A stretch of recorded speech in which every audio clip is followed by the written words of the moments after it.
Hay nombres, ¿verdad?, que quedan marcados a fuego en la historia. Pero, ¿y si la historia que nos han contado es solo una cara de la moneda? Hoy vamos a meternos de lleno en la figura del hombre que juzgó a Jesús, Poncio Pilatos, y en esa increíble historia secreta que, dicen, pudo haber dejado atrás. Y aquí es donde empieza lo bueno. La pregunta del millón es esta. ¿Era Pilatos un simple funcionario romano cumpliendo órdenes en un juicio que se le fue de las manos? O, y aquí viene lo interesante, fue en realidad el primer eslabón de una cadena, de un secreto tan potente que podría literalmente reescribir la historia tal y como la conocemos. Vale, pues empecemos por el lado más misterioso, más enigmático de la historia. Una versión que nos pinta a un Pilatos que no es solo un juez, sino el autor de un secreto absolutamente explosivo. A ver, esta leyenda coge muchísima fuerza en una narración de ficción, que se imagina una conspiración gigantesca que nace nada menos que en el juicio de Jesús. Y claro, es una idea que nos engancha, ¿no?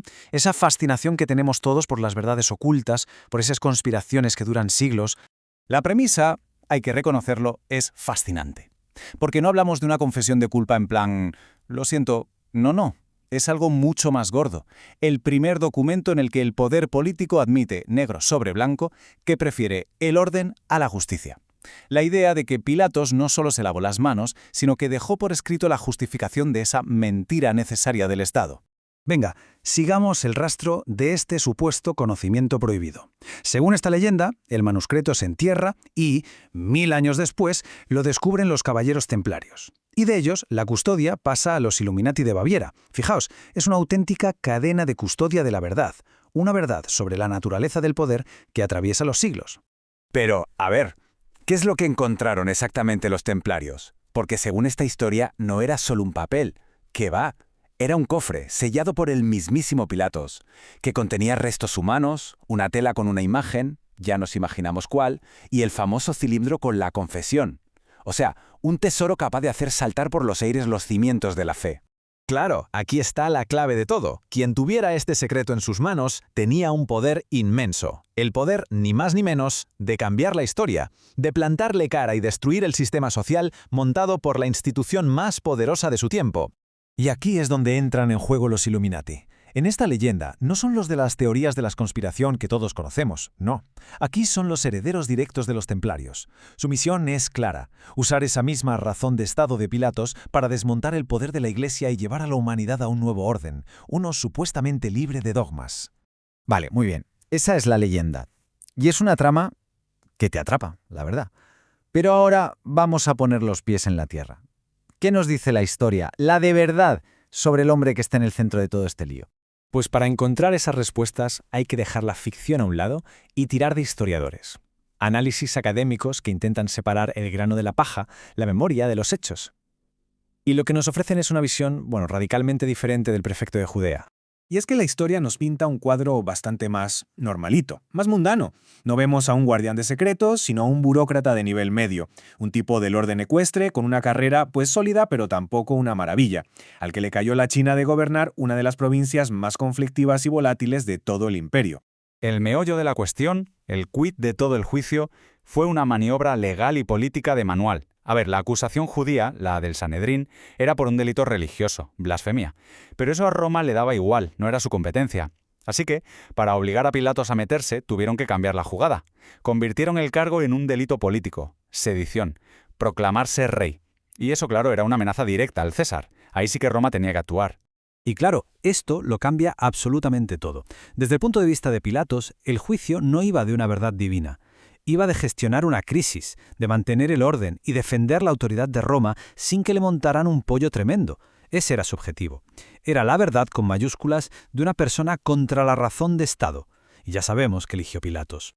Por eso mismo, si lo miramos bien, el juicio parece más una negociación política súper tensa. El Sanedrín aprieta, Pilatos intenta escurrir el bulto, pero los acusadores le acorralan, le ponen entre la espada y la pared, apelando a su lealtad al César. Y ahí Pilatos ya no tiene escapatoria. Tiene que interrogar a Jesús, centrándose en la única acusación que a él, como romano, le importa. Y es justo ahí cuando suelta la frase más famosa, la que ha estado rebotando por la historia durante 2 milenios. ¿Qué es la verdad? Pero, seamos sinceros, esa pregunta no suena a que la haga el guardián de un secreto. Suena a que la hace un funcionario romano, un tipo pragmático. Un hombre cuyo mundo se basa en la ley, el poder, en lo que se puede tocar. y de repente se encuentra delante de alguien que le habla de una verdad y un reino que están más allá de la comprensión del imperio. Es el choque brutal de dos mundos. Entonces, llegados a este punto, ¿cómo encajamos las piezas? ¿Cómo reconciliamos estas dos versiones tan opuestas, el conspirador y el burócrata? ¿Cómo puede ser la misma persona? Es que es eso, tenemos dos Pilatos. Por un lado, el de la leyenda, un guardián de secretos, el primer eslabón de una conspiración que dura siglos, casi un héroe oculto. Y por otro, el Pilatos de la historia, un burócrata pragmático, un simple árbitro político, un símbolo del poder del Estado aplastando al individuo. La clave seguramente está en que Pilatos vive justo en esa intersección, en ese punto ciego donde el registro histórico se acaba y empieza todo lo demás. La memoria, el mito, la necesidad de darle un significado a todo. Hay tan poca información real sobre él que se crea un vacío enorme, y ese vacío es el campo de juego perfecto para que la leyenda crezca. Y hay un detalle que lo ilustra a la perfección, el famoso gesto de lavarse las manos. Pues bien, como apunta el historiador Aldo Schiavone, ese es un gesto puramente hebraico, totalmente ajeno a la cultura romana. Lo más probable es que no sea un hecho histórico, sino una herramienta narrativa potentísima, una imagen creada en el relato evangélico para simbolizar quién se queda con la culpa.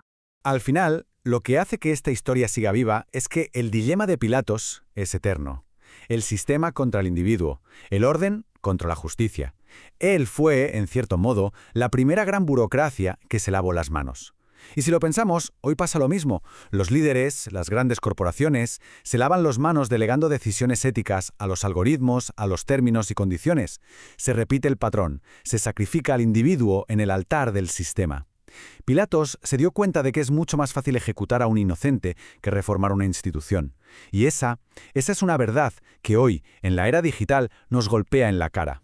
Y todo esto nos deja con una última pregunta en el aire. Cuando la historia calla, cuando los hechos no son suficientes, ¿es la leyenda la que toma el relevo para contarnos otro tipo de verdad? La respuesta, a lo mejor, no está solo en los libros de historia.